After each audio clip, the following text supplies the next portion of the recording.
رکھنا چاہ رہا ہوں کہ ہم اور یہ باتیں بھی حضرت کے کئی مضامین سے پڑھنے کا موقع ملا کہ حضرت نے جدید فارغ ہونے والے علماء سے، حفاظ سے اور سب سے وہ بات کہی ہے کہ جو کام بھی کسی کے سرپرستی میں رہ کے کیا جائے گا یقیناً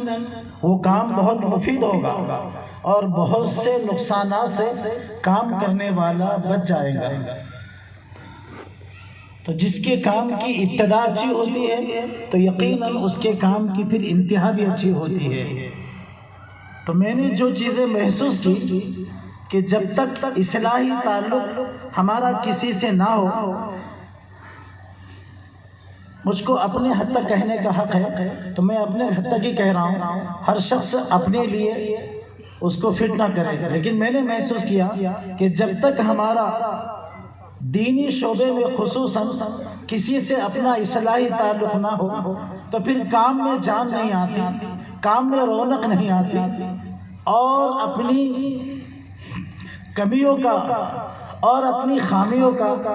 اور اپنی کوتاہیوں کا احساس بھی نہیں ہوتا ہے، بلکہ دھوکہ لگا ہوا رہتا ہے کہ میں جو کچھ کر رہا ہوں بہت اچھا کر رہا ہوں، بہت بہتر کام کر رہا ہوں، ہر وقت یہ دھوکہ لگا ہوا رہتا ہے۔ اور کل سے تو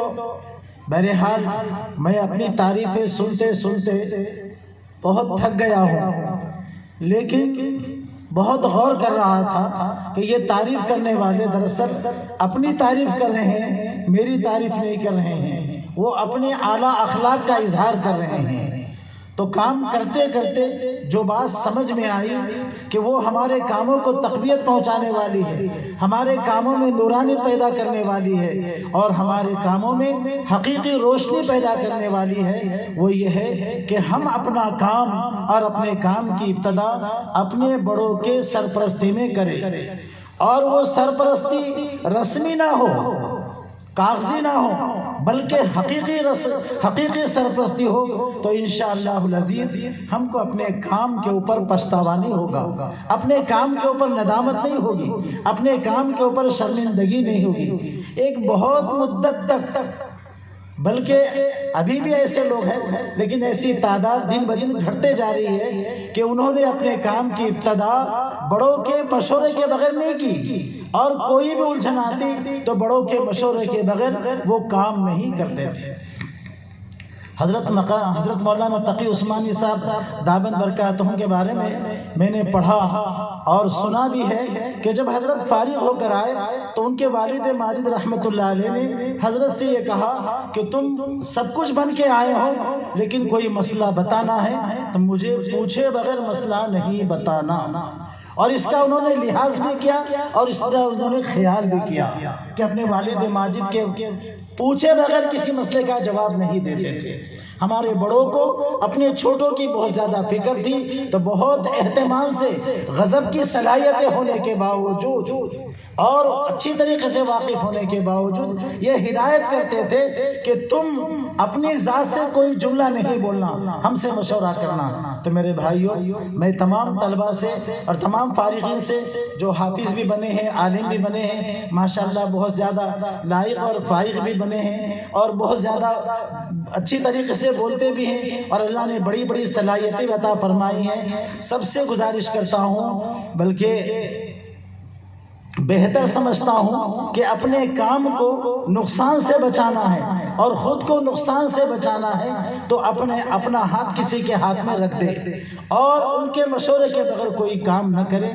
تو انشاءاللہ العزیز آپ کا کام بہتر ہوگا، اچھا ہوگا اور اس کام کے اوپر آپ کو خوشی ہوگی اور ندامت نہیں ہوگی۔ میں بہرحال اس موقع کے اوپر میرے رفیق کار حافظ عبد الماجد صاحب دامت برکاتہم کا بہت زیادہ ممنون اور مشکور ہوں۔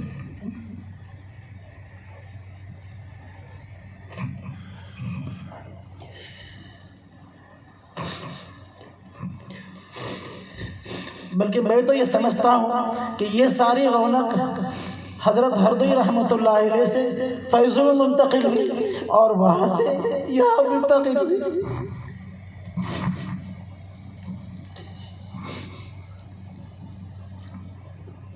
وہاں پڑھنے کی بڑی بڑی برکتیں تو یہ ہوتی تھی کہ حضرت حکیم اختر صاحب رحمۃ اللہ علیہ تشریف لاتے تھے، حضرت قاری امیر صاحب تشریف لاتے تھے، کیسے کیسے علماء تشریف لاتے تھے، ان کو ایسے لوگوں کی صحبت ملی، ایسے لوگوں کا فیض ملا، اور ان کے مشورے سے تعلیمی دوران میں اور تدریسی دوران میں بہت سے مشورے سے، خدا گواہ ہے یہ کوئی غلو نہیں ہے، یہ حقیقت ہے کہ بہت سے نقصانات سے بہرحال بچتا رہا، اور کچھ کام ہوا، اللہ تعالیٰ اس کو قبول فرمائے۔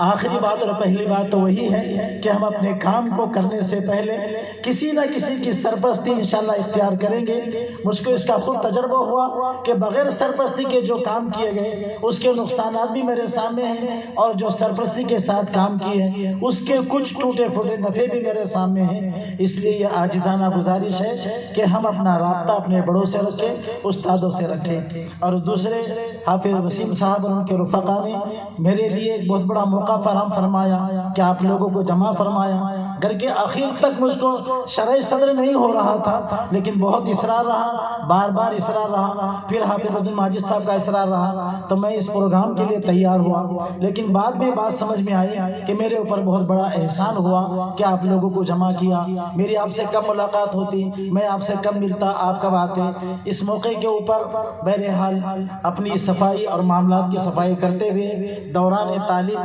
تعلیم کے دوران میں یقیناً دل کی گہرائی سے اعتراف ہے کہ بہت زیادہ تعدی اور بہت زیادہ زیادتی ہوئی ہے، جس کی میں سب سے معافی چاہتا ہوں۔ آپ مجھ کو اور میرے رفقا کو سب کو تہہ دل سے معاف فرما دیجیے اور میرے لیے مغفرت کی دعا فرمائیے۔ وآخر دعوانا الحمدللہ۔